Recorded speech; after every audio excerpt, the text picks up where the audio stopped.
Intimate Judaism deals with sensitive topics and uses explicit language. Listener discretion is advised.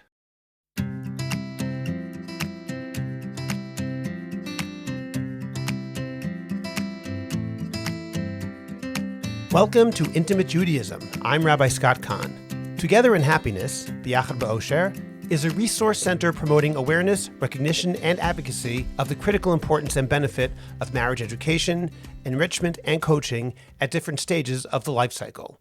It's designed for Jewish couples in Israel and in English-speaking countries. Their programs include marriage education, enrichment resources, courses, and workshops. Last Elul, my co-host, Talli Rosenbaum, presented a lecture for the Together in Happiness organization about Elul and relationship repair. In that lecture, Talli discusses how Jewish marriage mirrors the relationship of the Jewish people with God and draws upon the concepts of teshuva, repentance, to provide a template for relational repair in marriage. And we're pleased to present that talk today. We'll get to it in just a moment. First, check out our website, intimatejudaism.com, for the full podcast archive, show notes, a free men's mikvah checklist, and more. Please subscribe to Intimate Judaism wherever you get your podcasts, rate and review, and leave a comment as well. We're also working on additional projects so that Intimate Judaism can expand our reach further. So tell people about Intimate Judaism and share the podcast so that we can continue to grow our audience. And finally, we're very excited to announce that we've been working all summer on a special Intimate Judaism series for young people in their late teens and early 20s. We're continuing to work on it and expect to release it sometime after the Chagim. Go to intimatejudaism.com or the Intimate Judaism Facebook page for more details in the coming weeks. And now, as the premiere episode of the 8th season of Intimate Judaism, and with gratitude to Together in Happiness for their cooperation, we're pleased to present this lecture to you during the month of Elul. I'm Susan Barth, and I am the president and founder of Together in Happiness, B'yachad B'Osher. And we want to welcome back those who have been our previous attendees and webinars, but a special welcome to our new attendees. And of course, a very special welcome to our presenter tonight, Talli Rosenbaum, and which you will have the pleasure of hearing in a few moments. But for the benefit of those that are not familiar with Together in Happiness, I just want to share a few words of introduction. Together in Happiness was founded in 2011. We're a resource center promoting awareness, recognition, and advocacy of the critical importance of marriage education and enrichment and coaching. And we work with Jewish couples across the whole compendium of engaged to married people for many, many years. And in Israel and in English-speaking countries, marriage education and enrichment is essentially provides skills that are been associated with happy and healthy marriages. It's not therapy. It generally uses a manual taught by a trained facilitator and generally working in groups and discussing subjects such as communication, conflict resolution, expectations, problem solving, and how to basically manage even arguments without fighting. And the question of who can benefit? Everyone. A society benefits, and especially those that run the gamut from engaged to expecting couples to married couples. But again, our focus is on the couple. And it is the couple that we aim all of our resources towards. And why? Because the skills that are provided essentially are intended to make the couple the most integrated, that focus on initially discuss the weaknesses, but talk about the strengths, build the partnership up with the idea that whatever cemented relationship you have, it is a beneficial reciprocal benefit to all of society. But essentially, it's, again, the couple is part of a family. And early on, people talk about the family of origin because it is so critical. The more family dynamics that enter into the relationship, it means that we have the opportunity to stabilize the family. And we've seen what's happened during the war, how many families have been negatively affected. So the idea is the more we focus on marriage education to cement the family, then we as a society benefit. And so on that basis, I want to now present our illustrious speaker and presenter, Talli Rosenbaum. And we are thrilled to have you. She is an individual and couples therapist as well as a certified sex therapist and sex therapy supervisor. She is the co-author of a book, I Am for My Beloved, which is a guide to enhance marital intimacy for married couples. And she's also the co-host with Rabbi Scott Kahn of a very popular podcast series, Intimate Judaism. And so without further ado, because I'm so excited, I would like to turn over our webinar. Thank you so much. I am really excited as well. I'm excited to talk about the month of Elul and to talk about the use of our sources, our tradition, as a template for relational repair. So I'm going to talk a little bit about our relationships with ourselves, our relationships with God, and our relationships with our partners. And I'm going to talk about how our tradition really does offer sources and a template for this idea of relational harmony. Relational harmony is not about never having conflicts. It's about having a way to resolve those conflicts. And as we kind of go into the sources today and go into some skills, I think what I'm going to say is I'm going to talk for roughly about 45 minutes. If there is something really urgent in the middle that you need to ask, I will be interrupted. Otherwise, I think it would be great to just kind of listen to the presentation, and we'll have time for Q&A afterwards. So whether you're listening now live or whether you're going to be listening later to the recording, I really would like to thank you for your attention before we begin. Okay, so the thing about Elul I can share just from my own childhood, at least up until about third grade, I was terrified. And part of why I was terrified was because we used to get, first in kindergarten, it was to color. And then later it was, the scale with the mitzvot and the averot. And the feeling as a child was that we had to have more mitzvot than averot, because then if we don't, something really terrible is going to happen. And I think that at least at school, this wasn't what I was raised with at home, but at least at school, I think that there was kind of this fear-based approach, which I later really had to heal in myself. And fortunately, I had the resources and the home-based education, and time and wisdom, which allowed me to be able to kind of move from that, I would say, terrifying and insecure attachment with God and with this idea of teshuva and forgiveness and what it's really all about, and something which is more based on integrating the different relationships and creating a secure attachment with God. And why is the secure attachment with God so important? I would say that if we believe that we have God's love, if we believe that the commitment to one another, the commitment between God and the Jewish people is there, and the ability and the template to be nurtured and provided for, but also be able to repair the ruptures, then we can really approach the relational repair with more self-love, self-compassion, and the expectation that we'll be understood, we'll be forgiven. So with that, I'm going to talk about these different relationships, and I think that anybody who prays during the Hagim, during the month of Tishrei, and also anybody who engages in the preparation during the whole month of Elul knows that, first of all, Elul is a time of preparation, and that already gives us a message that we want to be in a mindset which is appropriate for being able to engage with repair. We don't want to engage with repair when we are overly aroused or overly reactive. We need time.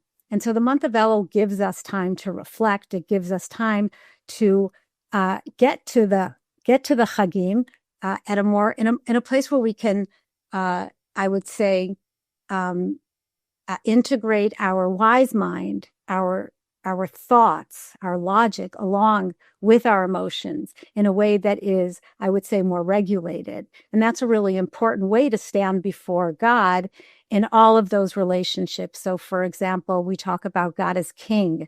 And I think that approaching God as King means approaching God with a certain amount of humility, with a certain amount of respect. And I also think that that really helps us with our own development of self-humility and self-respect. We talk about God as the Father, Avinu. And I think that in that relationship, we can draw upon our expectation for nurturing, for forgiveness, for caring. And that also helps us develop our own inner relationship of nurturing. Of course, there's also God as judge. And whereas God as judge is probably one of the most kind of scary ways of interacting with God, we need that too. And we need that in ourselves. In other words, we also have to have some healthy amount of what we would call superego, of a way to kind of be somewhat self-aware, somewhat self-critical, not to a fault, but enough to be able to say, wait a second, this isn't right. What I did wasn't right. I have to do better. And that's all part of the self-awareness that we bring through our relationship with God, that we develop in our relationship with ourselves and ultimately with the people who we love. So there's also, and the relationship that I'm probably going to talk about the most this evening is the relationship between God and the Jewish people depicted certainly in the Song of Songs in Shir HaShirim. And we're talking today about Elul, Ani L'Dodi V'Dodi Li from Shir HaShirim, and the relationship that's depicted between lovers as an allegory, but a very important one, because within the plain meaning of Shir HaShirim, we learn many values around what it means to be in a loving relationship, and in particular, the idealized version of that loving relationship, the never-ending courtship, the passion, the way that the lovers idealize one another. Why is that important for me to say? Because if we now move for a second into our secular culture, from which we can also learn a lot, I'm going to talk about the triangle of love, which was introduced in the 80s by a psychologist named Robert Sternberg. And he talked about romantic love as having three important elements: commitment, intimacy, and passion. Starting with passion, because we're talking about a Western society. So two people meet each other, they fall in love, they probably will consummate that love with physical intimacy, depending on the values. And then in that stage, there's a lot of idealization. There's a lot of passion. There's a lot of, my lover can do no wrong. It's very similar to what we see in the passion stage of Shir HaShirim, in a sense.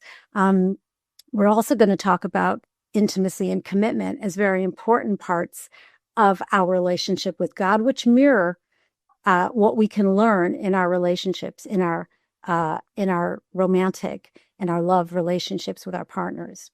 So in the passion phase, when, we don't stay there forever. We don't stay in the butterfly stage forever. The next stage is intimacy. If a relationship lasts long enough, the intimacy stage is a stage of knowing.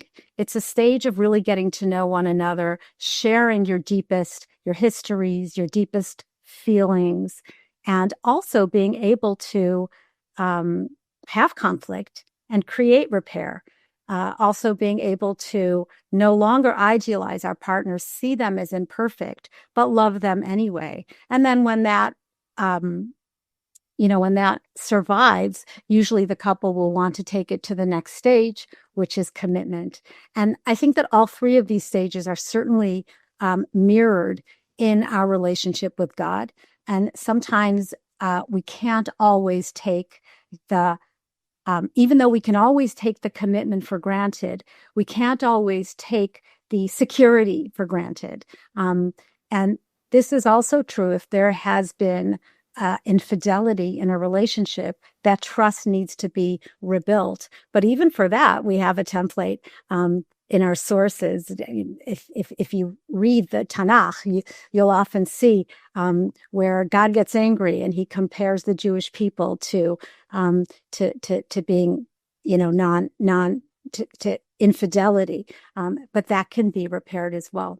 So this is certainly a time of learning how to reflect, of learning how to make this space. We talk about renewal. Renewal is a very strong concept in our tradition because, we have holidays, we have times for things, we make space for things.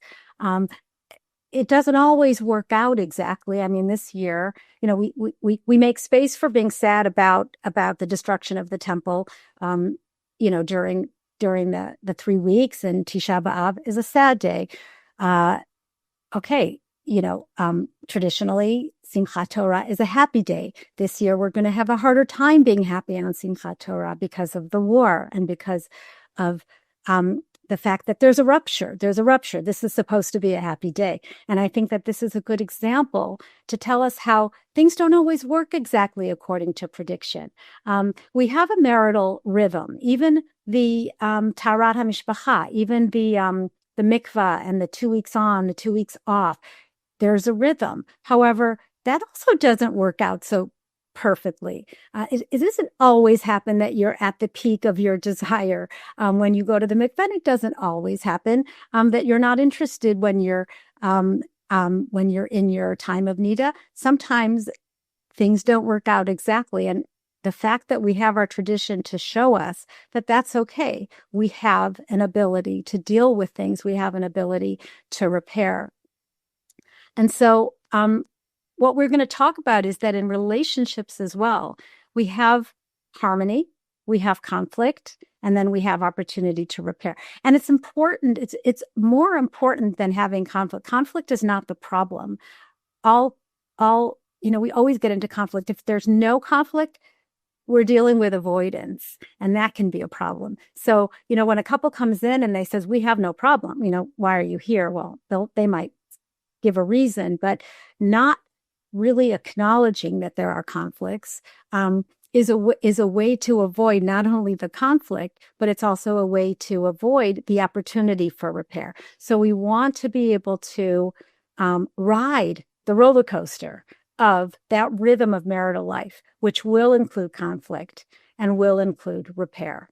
So going back to Ani L'Dodi V'Dodi Li, I think that we can learn, and I'm going to here mention, I know that Sarah, Susan, you often talk about your parents and how you made this organization in their honor. So I'm going to just mention my father, who's going to have his 10th Yortzeit coming up, Erev Yom Kippur.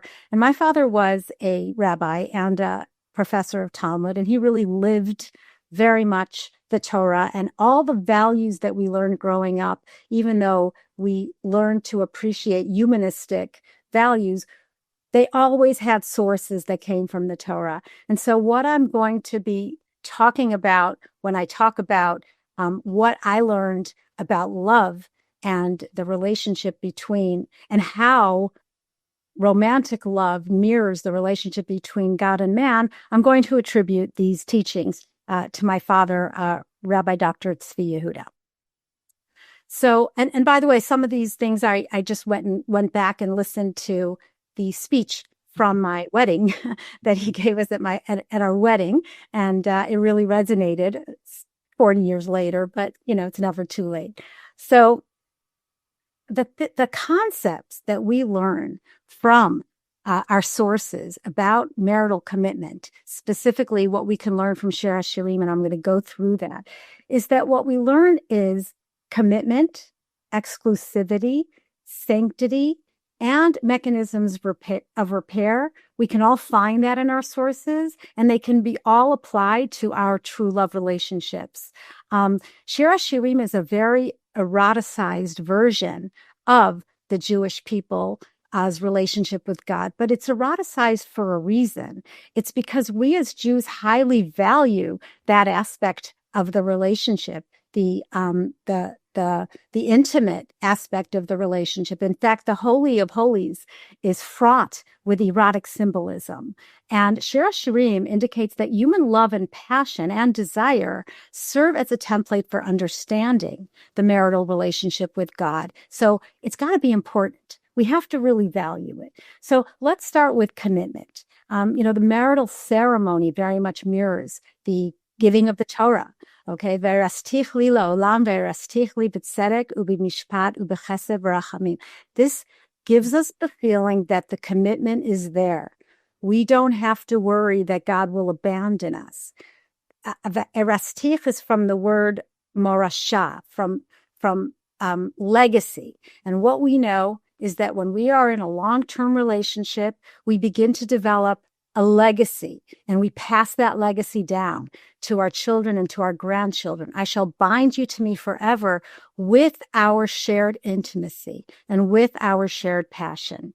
And the passion-based relationship that's depicted in Shir HaShirim is about idealism. It's about romance. The marriage is never, the relationship is never consummated. It's an unending pursuit. And through this, we learn, I'm going to say, 3 important concepts. We learn the importance of marriage as an equal relationship and not a hierarchy. We learn about individuality of each partner along with the concept of unity. And we also learn the concept of consent and not taking each other for granted. One example of each thing, of each concept I'll highlight, and then we'll continue. So how do we know that marriage is not supposed to be hierarchical? And I'm now not talking so much about the legal aspect of marriage, where it's very much written out what each person's responsibility and obligation is. Talking about the romantic part of the relationship. Ani l'dodi, the dodi li, is poetically and symbolically symbiotic, not hierarchical. It doesn't mean that I possess my lover. It means that I don't possess or acquire or have the rights to. It means we yearn to be together and we live for one another. An ideal marriage, therefore, is an unending courtship. We don't take each other for granted.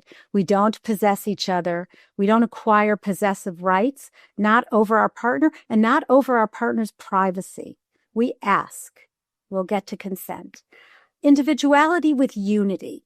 What does that mean? Are we really one? We talk a lot about being one. And yet there is very much space to talk about the unity. What we talk about in Sheva Brachot, 2 of the Brachot, it's interesting. One of the Brachot ends with Hachatan im hakala, the Chatan with the Kala, and one of the Brachot ends with Hachatan ve hakala, the Chatan and the Kala.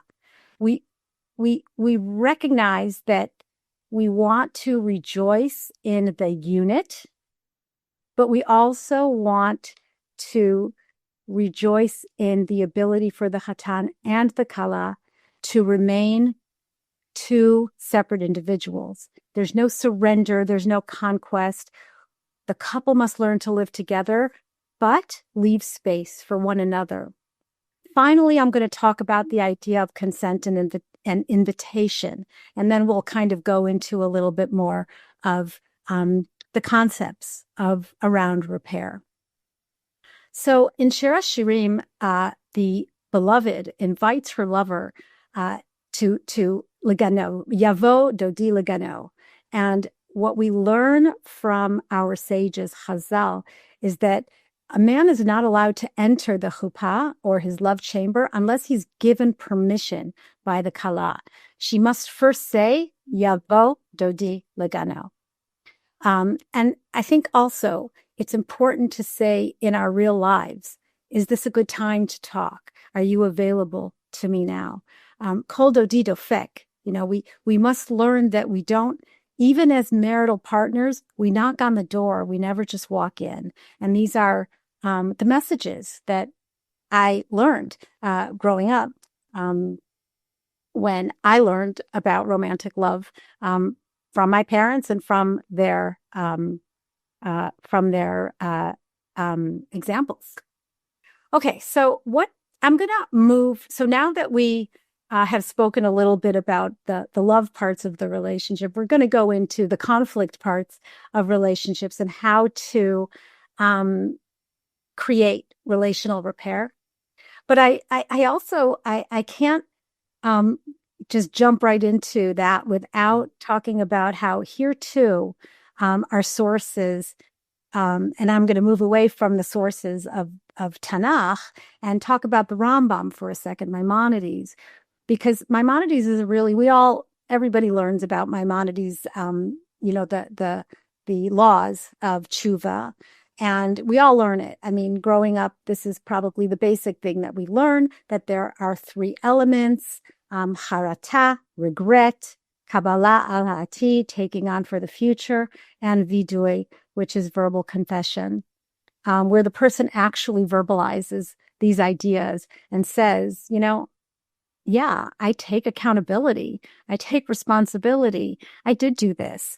And again, it's really helpful to recognize how self-compassion and self-awareness and self-forgiveness can be very important to this process, because if you can't forgive yourself, then you're going to have a hard time feeling like you've been forgiven.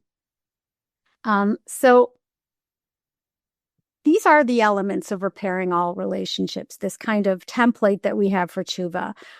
What does it mean to be truly remorseful, as opposed to just saying, I said I was sorry. I don't understand why you're still upset with me. I said I was sorry. Most people really don't respond with the feelings of being understood when the partner says, I'm sorry, but, I was right, but I'm saying I'm sorry. That doesn't do it. What asking forgiveness is and getting forgiveness is a much deeper process of reflection, self-reflection, vulnerability, and the real the real preparedness to be exposed. That's when you pray. It's exposing. When you stand before God, it's exposing. So, and also, what does it mean? Kabbalah al-Ha'atid. What does it really mean to take things on for the future? Does it mean that you're never, ever going to do it again? Well, probably not. But when we're saying that we're not going to do it, we really want to mean that we're really going to try not to do it. Not because we don't like to do it, but because we know how hurtful it is. And if it's hurtful to you, I don't want to do things that I know are going to be hurtful to you. So it really means commitment. Again, the word commitment, but it's commitment to make the change.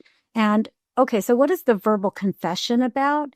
The vidui? Well, I think that's really about communicating to your partner that you acknowledge their pain. You acknowledge what happened or what you did.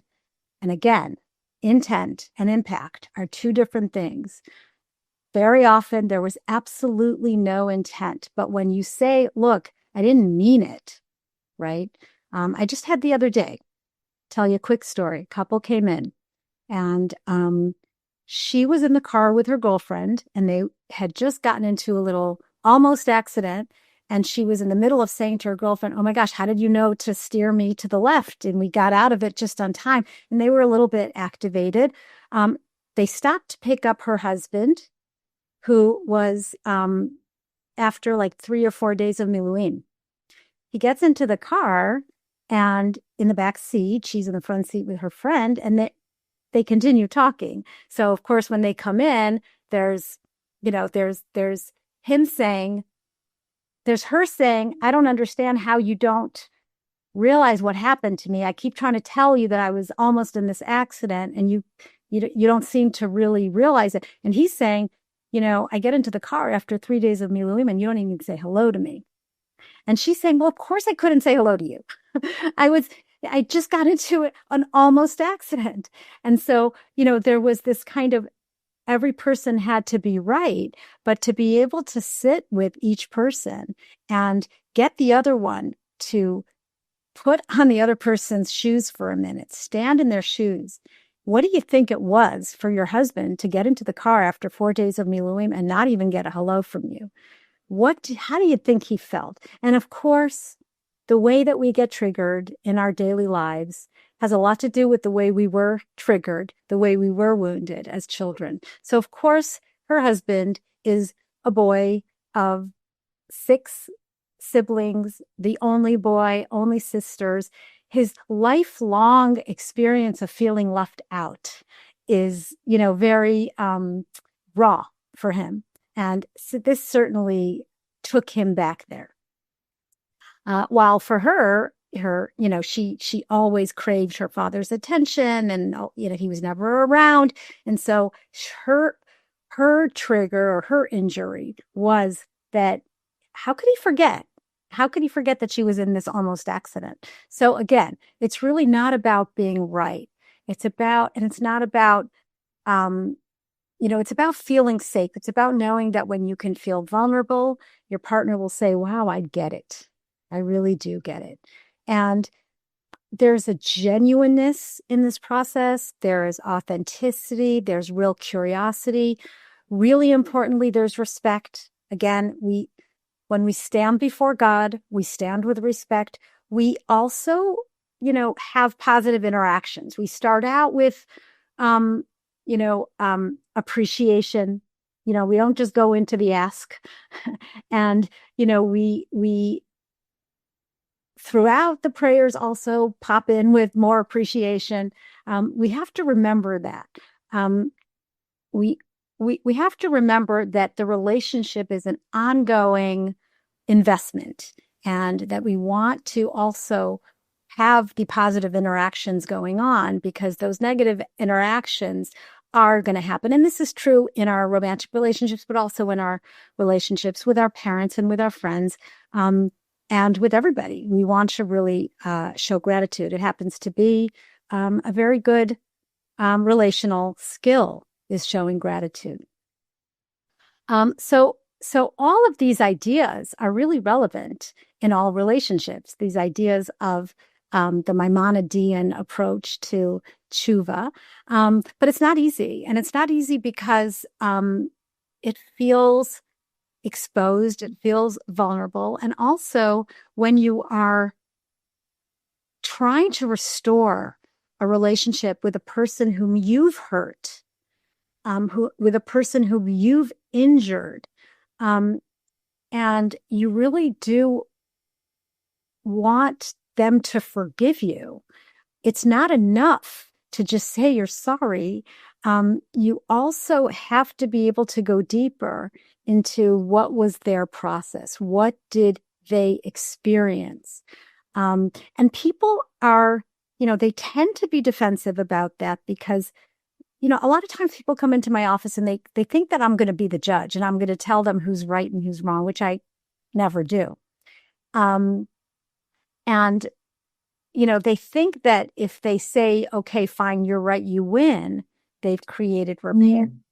And that's really not what happens, because it's not about saying you're right or you're wrong. It's about engaging with a real feeling of remorse, of regret, of making a commitment, and taking accountability. And that's where the real repair begins. And when it happens, you can feel it. It's really very different. It comes with a feeling, a sensory feeling in your body that your partner gets it, and you want to forgive them. You feel like, or the other way around, you feel forgiven. It's an authentic feeling of regret. It's an authentic feeling of empathy for what the other person experienced. And it's a resolution of conflict that's not coming from a judicial point of view of who's right and who's wrong, but from a human or emotional or psychological point of view, because it doesn't matter at the end of the day about right or wrong. It's about understanding how your partner got activated, which brings me to this idea of activation. So I'm going to spend a few minutes kind of talking about the idea of relational wise mind and why we need to be in relational wise mind in order to have the best, most effective milieu for repair. Repair is very difficult it's very difficult to create repair when there's activation. So what do I mean by activation? Well, we all know what activation means because we've been spending, we spent a year in a war. And so we know what chronic stress feels like, and we know what it feels like when we hear a siren, and we know what it feels like when we hear bad news, or we go into kind of this stress response. And just like we become threatened by a car coming too fast or an alarm, in relationships, we also feel threatened. We feel threatened, but by more kind of like emotional threats. The most common one being the fear of abandonment, because as human beings, the first real conflict we experienced was abandonment when they pulled us out of the womb into like this room that's cold and we cry. Our first cry that we have is about abandonment and then we get soothed and we're okay. And then we kind of enter in this life of crying and being anxious and being soothed. So, this is also a relational thing, this idea of being able to soothe yourself and also be soothed. Soothing is also relational through soothing, but there's also your own learning how to self-soothe. Why is it important to learn how to self-soothe? When we are activated, when we are in a stress response, when we feel threatened, when we are angry, when we are anxious, we go into our fight, flight, or freeze, or please, but we'll stick with fight, flight for now responses. Fight, flight, meaning that we might go into an activation or an elevation of conflict, yelling at each other, devaluing, criticizing, all the things that we all do once in a while, but they're what we're going to have to end up repairing. Because we'll say things that we don't mean when we're in that activated state. We'll say things that we regret. We are what we'll call above the window of tolerance because we're basically in our survival brain. Survival brain is an important place to be when you're trying to run away, to save yourself from an actual threat. But when you're in your survival brain, the thing about survival adaptations is that they're great for staying alive, but they're not very good relationally. And so what we want to do relationally is engage in our wise brains, in our window of tolerance. So what do a lot of couples do? This is a real common scenario is we have the very anxious, anxiously attached partner that will kind of rev things up and start the fight and say, don't leave, I'm talking to you. And then there's the shutdown partner who's going to be more avoidant, who's going to be more like, I need to leave. And so, we have a lot of those different dynamics. Part of being a couples therapy is learning dances, learning a lot of the different dances that couples will dance in their dynamic.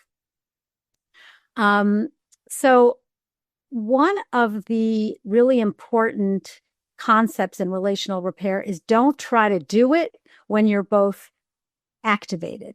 Take the time out, go your separate ways, engage in self-soothing, whether it's going for a run or talking to a friend or whatever it is, and then get back together and create the space. Again, we're going to go back to renewal and creating space and everything that we said before about the month of Elul, reflecting. We're going to go back to creating the space for repair and making sure that, okay, as we begin this process of repair, we're able to, reach into our cognitive brains. We're able to reach the vulnerable emotions that are under, the anger or the anxiety.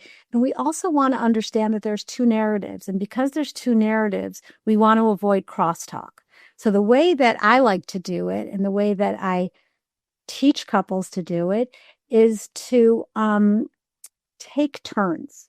One person is you can call it the giver, the sender, the initiator, depending on what, there's so many different therapy styles and imago and, the emotionally focused and there's differentiation therapy. There's all sorts of, but they all, at the end of the day, are really about how to repair in a way that decreases this idea of attack and defensiveness and reactivity and goes into the deeper layers of what's happening emotionally. So I'm going to start with another story of another couple. And this is a true story, and that's why I love it, because you can't make this stuff up. But this couple came to me 15 minutes late, and they walked in really, really activated, triggered, and upset. What had happened was it was raining, and they were both at work, and she said that she was going to wait outside, and he was going to leave his office. He was going to pick her up from her office, and they were going to come to me. He had a boss that he had told his boss, who was a woman, by the way, that he had a Tuesday at 12 appointment every week, and she knew about it. But for some reason, she said, he had to be in this conference call. And he said, look, I have to leave. And she said, no, you can't leave. You have to be on the conference call, even in the car. So he was feeling very stressed and was on the conference call. Meanwhile, she's waiting outside. She left her office and she's waiting outside. It's raining and she keeps calling him and she keeps getting call waiting and he's not answering. And she gets into the car, when he finally arrives, she gets into the car, slams the door and just starts like tearing him down. How dare you be late? And he shuts down. They come to my office and what we, after just like doing some, breathing and let's calm down, what we were able to recognize was what they were able to talk about. And this took a while, but it was, just the perfect way to end the session. She was able to talk about how every Sunday she would go to the JCC to learn swimming. And every Sunday her father would pick her up. And every Sunday he would be half an hour late, 45 minutes late. She remembered those days. All the other parents came to pick up. She'd be standing out there alone. And it really brought her back to that feeling of abandonment. He, on the other hand, had a very overbearing, critical mother. He has a very overbearing boss. And then his wife gets into the car and starts nagging at him. So that created the triggers and the shutdown in him. And when they were really each able to understand one another's narrative, rather than, who's right, who's wrong, because there was no right or wrong in this scenario, they were able to create repair. So what do we need to be able to do this? Well, for one thing, we have to be able to take down our defenses. And again, this is how we stand before God. We talk about that even in the prayers. We stand before you with vulnerability. And that's so important in our relationships because we need to be vulnerable. We need to be vulnerable enough to be the one to say, once somebody has to also initiate repair. Somebody has to say, can we not fight? Can we love each other again? So, this idea of being able to say, I'm hoping that I can appeal to your compassion, to your empathy. I'm hoping that you can be understanding. I'm hoping that you can forgive me. I'm hoping that you can hug me and love me again. These are very vulnerable things to say. And people who are not securely attached or people who have learned all sorts of methods of defending against that vulnerability will have a much harder time to get there. And so getting there is a function of the secure attachment. The more the partner can be there in a safe way to provide a secure response to that kind of vulnerability, the more that the relational healing is also creating individual healing for the partner. I hope that was, I hope I communicated that well. So, I feel badly. I feel badly about what I've done. I feel bad about the distance between us. These are all very vulnerable things to say. And it's also kind of vulnerable to give the forgiveness too. Some people need time. They're not ready. So, being able to say being able to not be defensive or reactive. It's not about demonstrating what's right. But rather, and knowing that we had our reasons.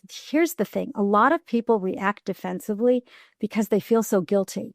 Now, when you tell your partner what hurt you and your partner says, yeah, you're right, I'm a terrible husband or I'm a terrible wife, that actually doesn't do the trick. It makes it your injury. And, very often people will say, that doesn't do it for me.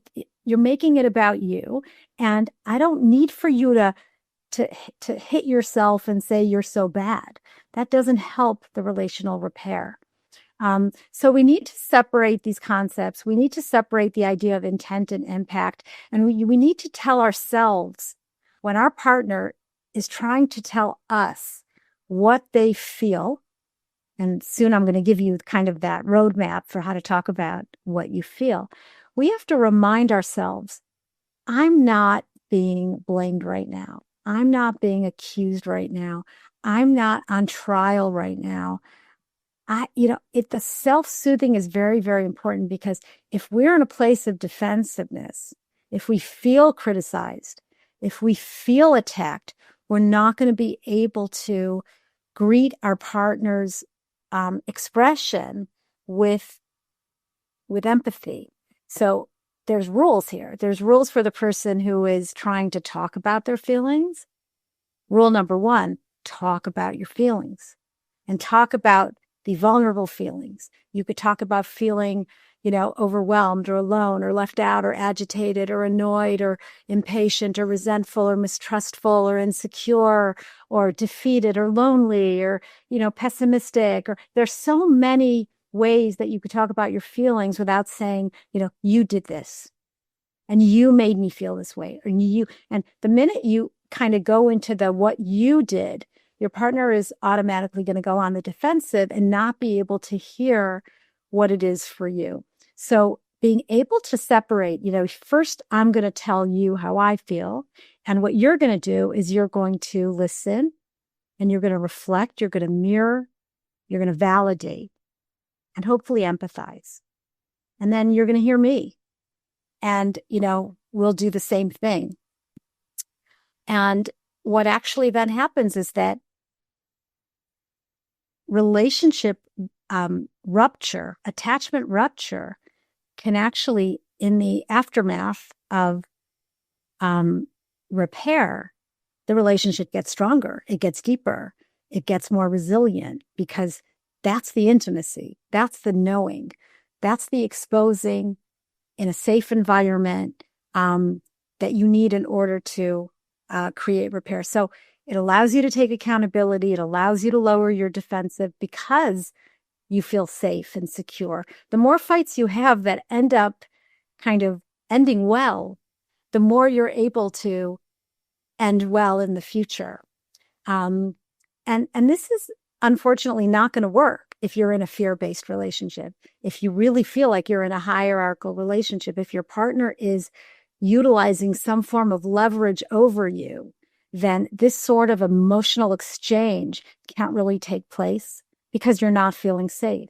And if you want to be vulnerable, you're going to be afraid that your vulnerability is going to be used against you. So, we really want to make sure, certainly I, as a couples therapist, want to make sure that there isn't that hierarchy. And if there is, then we need to deal with it before we can really allow for that vulnerability to take place, because safety and security and commitment, as we said before in the beginning, is really at the core of this process. So how do we create that security?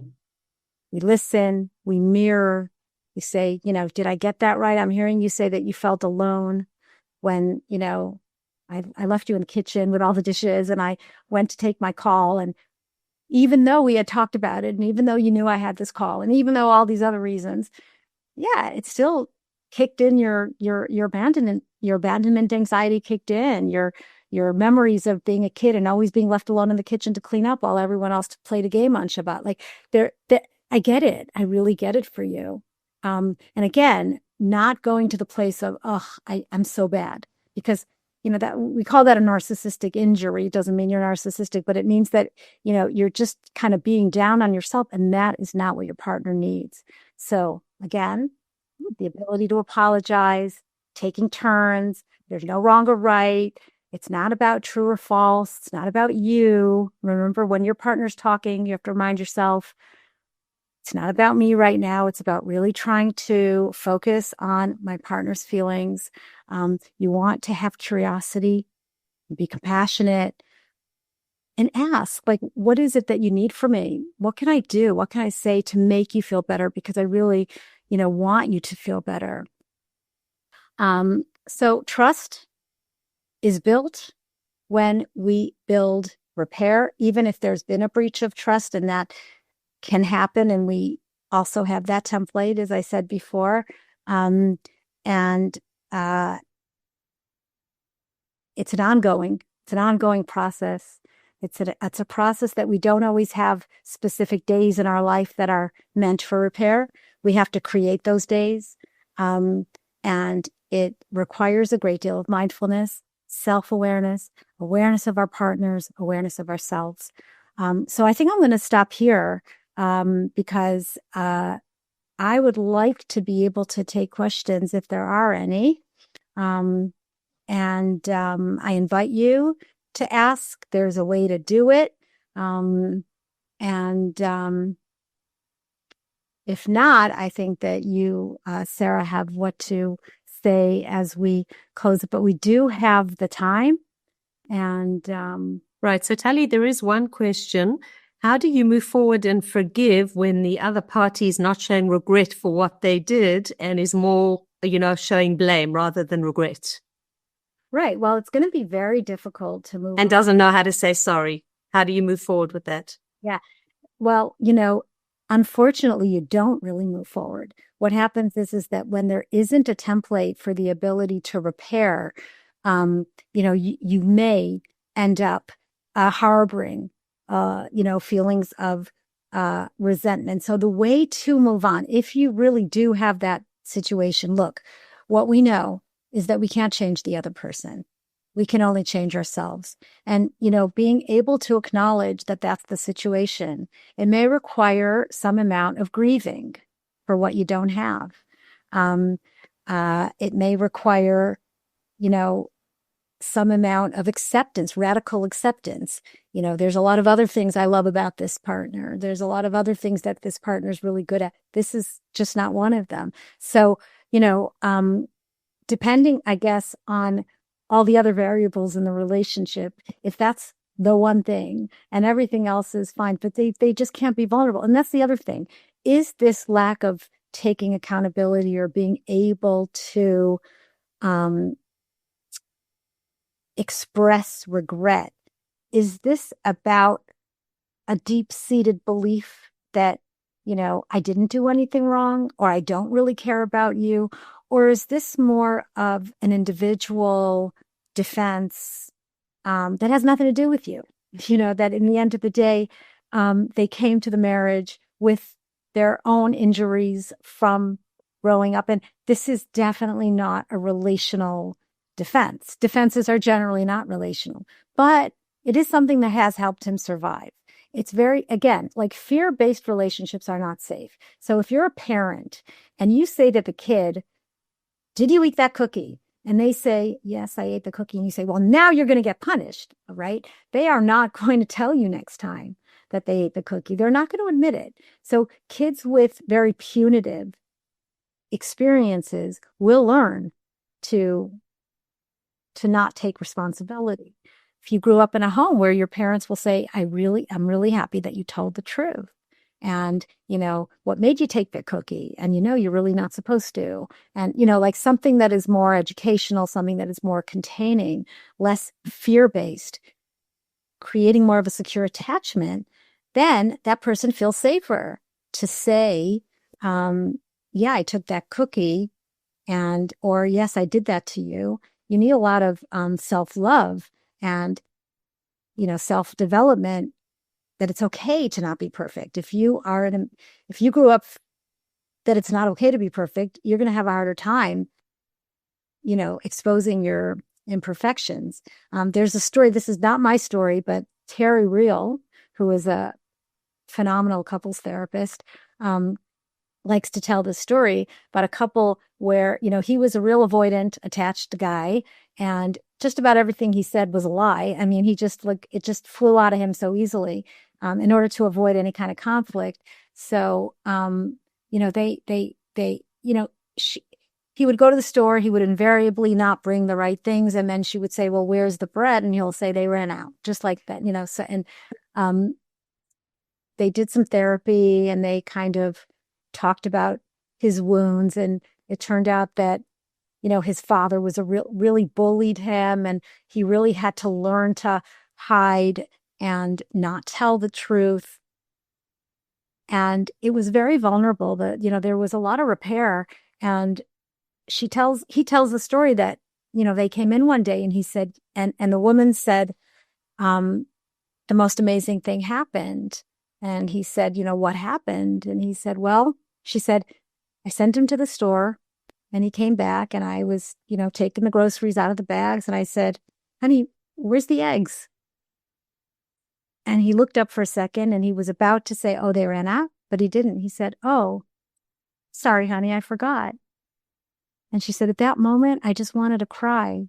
I was so happy that, he felt safe enough to say to me, I forgot. And he felt vulnerable enough to say, I'm not perfect. I hope you're not too upset at me. I'll go back, or whatever it is. So I think that's that person, that guy, that partner that can't take accountability. That's. Talli, can I just ask, there's another question which is similar to this, but we only have another about 2 minutes to answer that, 2-3 minutes. I'm reading the question, how to forgive when there has been betrayal. Sometimes I think I have forgiven, but then I get so activated and angry and resentful when something reminds me of the betrayal. So maybe if we can end with that. Absolutely. Absolutely. Forgiveness does not mean that you will not get triggered when there's a betrayal. And it's important for both partners to know. I had a couple where there was an infidelity. I have a lot of those, unfortunately. And even though they went through the whole process and she understood why he acted out and there really was forgiveness. There was one Shabbat where she just kind of eyed him talking to somebody at a Kiddush. It was very innocent, but she got very activated and they came in. They had already stopped therapy, but they had an emergency session. And really what happened was that, she was triggered. It's kind of like a trauma that stays with you. And it doesn't mean that you haven't forgiven your partner. It just means that you are activated by a trigger. He was like, I don't understand why you're bringing this up now. Well, you forgave me already. And I think that the ability to understand that even if you've cognitively and even emotionally forgiven and you've created repair, that doesn't mean that you're not going to be triggered. If God forbid you were in a accident, or if you were in a pigua, and you walk by that same place, or you smell the smell of the restaurant that you were in, it's going to activate you. It's going to trigger you. We're dealing with different parts of the brain, and this is in your limbic brain and your emotional brain. And when you're in your emotional brain, you can't always, draft your prefrontal cortex. So that's very common. We can hold both. You can hold the kind of, I really did forgive, together with, I still can get activated, and it's a lifelong process. I hope that answers that question. And thank you again for your attention. I can't thank you. And I've been sitting here just mesmerized at the threads that you have put together through this presentation. It's not only perfect for Elul, but also you've just given a prescription for how couples can really take that, their personal awareness and really try to bring it together in terms for the benefit of the relationship and the reflection and the timeouts. And I'm sitting there because it's just such a part of marriage education and enrichment. So as you couldn't have given just the most segue into these themes. And so I really, it's perfect. When I think about launching for the new year, and you just put it all together in such a nice package. So I can't think of a better presentation for the kick us off for the new year. And on that basis, I wanted to not only thank Talli Rosenbaum for such an incredible, unbelievable presentation, but I also want to make some announcements for the Amutah. We've got 2 exciting events that are coming up. One, I want you to save the date, is on another webinar for Tuesday, November the 5th, and from the same time, 20 to 21. And we've got an exciting presenter that we're really kind of keeping under wraps until the beginning of the Hagim. And the segue to actually the marriage education component, we have before Hanukkah, our very first online iPrep webinar. And we haven't done it online, but we're doing that because we want to encourage as many people as possible, because IPREP stands for Israeli PrEP. PrEP is Prevention Relationship Education Program. Our Amotah is the exclusive partner to bring the curriculum of PrEP to Israel. And the curriculum was developed by Dr. Howard Markman and his colleagues at the University of Denver. And it essentially focuses a lot of the concepts that Talli mentioned. For example, you mentioned about what we call timeout, and taking that time out and coming back for the repair. And also for the speaker listener, a type of speaker listener of reflection. So that these are the kinds of things that this curriculum focuses on. And so that we're only opening it, though, for Jewish couples married up to 2 years. And we're only keeping it to 6 to 8 couples because, again, online can be not so intimate. And we want the couples to really have a chance to interact. And so that you can express your interest now. If you know of couples that fall into the married up to 2 years, please let us know. Because again, the idea is we want to keep it as intimate, but also into a working workshops, and which leads us to the fact that contact us. How to contact us? We're on social media, from Facebook to LinkedIn to Instagram.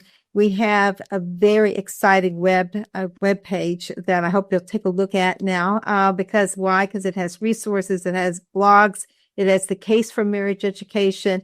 We have events notice, but the main thing is that we want you to reach out to us. Tell us what you're interested in, and so that we can plan ahead, because we're not going anywhere, and we really hope that you'll put a premium on your relationships.